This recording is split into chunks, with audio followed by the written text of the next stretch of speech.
And welcome back to Math Concepts. In this video we are going to discuss the concept of cardinality for a set, and we'll also discuss how to tell whether two sets are equal or equivalent. So those are two related but distinct concepts when we're talking about sets.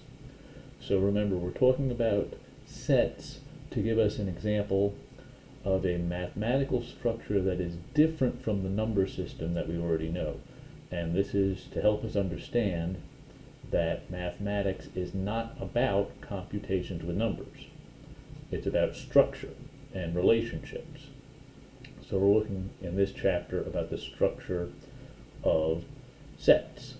So let's switch over to the document camera and talk about the concepts of cardinality and equal versus equivalent in the context of sets. So the cardinality of a set is a way for us to talk about how big a set is, and the cardinality of a set is the number of elements in the set. So in these examples we'll find the cardinality of each set. So this is a set given using the roster method. It contains the elements A, B, and C, and it has cardinality 3. Okay, easy. We just count the elements. This is also kind of given using the roster method, but we got to pay attention to these 3 dots here. Remember, that means the pattern continues. Okay, so if we look at the pattern here, we see 4, 8, 12, 16, and we're supposed to continue in that way until we get to 64. Okay, so there is stuff in this set that hasn't been written here. Okay, now I'm going to solve a little equation here. Okay, every element in this set is a multiple of 4. Okay, that's 4 times 1, 4 times 2, 4 times 3, 4 times 4, etc. Okay, so I want to know which multiple of 4 gives me 64.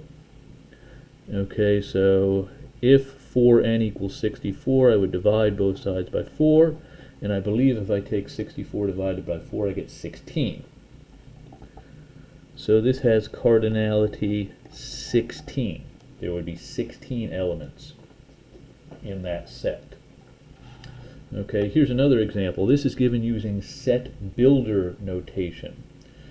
Hopefully you remember that from the previous video. This is another way to specify a set. So this is the set of all x such that x is a US state starting with the letter A. All right, now to help myself out here, I'm actually going to write this out using the roster method. And let me see here. States that begin with A: Alabama, Alaska, Arizona, and Arkansas. Okay, so these are the same set. Here I'm just describing it, and here I'm writing out the elements. I think I've got them all. So the cardinality of that set is 4. Okay, so cardinality, pretty easy to understand. It's the number of elements in a set. And one more concept I want to discuss here, and that is the idea of equality between sets and the concept of equivalent sets. Okay, so two sets are equal if they have the exact same elements. Two sets are equivalent if they have the same cardinality. So in these examples, we are going to determine whether these sets are equal, equivalent, or neither of those. Okay, so in this first example we can see the set on the left has letters. That's the letter A there, that's A, B, C. The set on the right has numbers, so they are not equal. They do not have the exact same elements, but both of them do have 3 elements. So they are equivalent. Now there's a special notation for sets being equivalent. Looks like that. It's a little squiggly line, also called a tilde. So if 2 sets are equivalent, we put that symbol between them. Okay, now over here, in the second example, you might say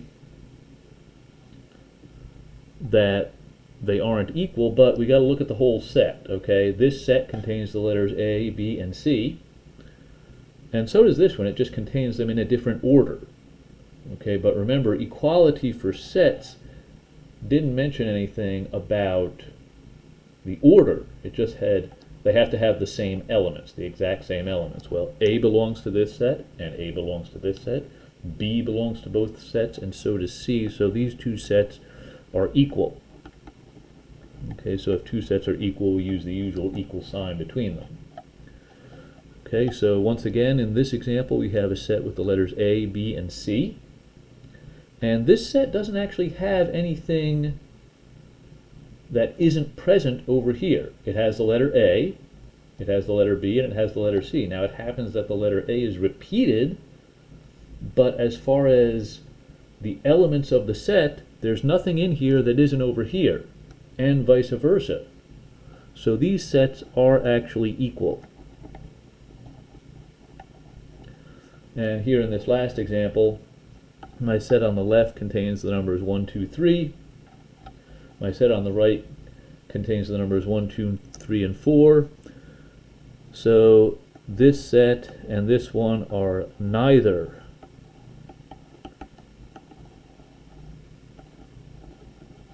equal nor equivalent.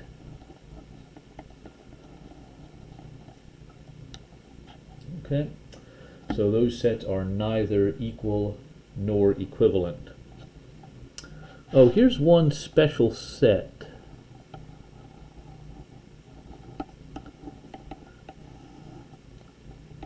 I mentioned in the overview to this course that we were going to be talking about sets as an example of a structure where we can do operations on them. And sometimes we'll end up doing an operation on 2 sets and we won't be left with anything. In other words, we'll have an empty set. So the empty set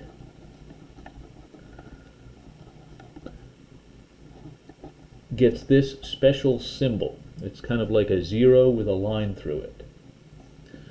And it has cardinality 0. Okay, so the empty set is a set with nothing in it. Okay, it's like the contents of an empty box. You know how a box can be empty? Well, a set can be empty if you take out all the stuff. Okay, so it's a little different than the number 0, because the number 0 is something we can do arithmetic with. But the empty set is a set, so arithmetic doesn't really apply. So it gets this symbol that kind of looks like 0, but a little bit different. Okay? So to recap, the important concepts from this video are the idea of cardinality of a set, and remember that is simply the number of elements in the set. And the second important idea is the concept of equal sets and equivalent sets. Remember, sets are equal if and only if they contain the exact same elements. Sets are equivalent if they have the same cardinality. So between this video and the previous one, you should have enough material to work through the section 2.1 homework assignment on WebAssign.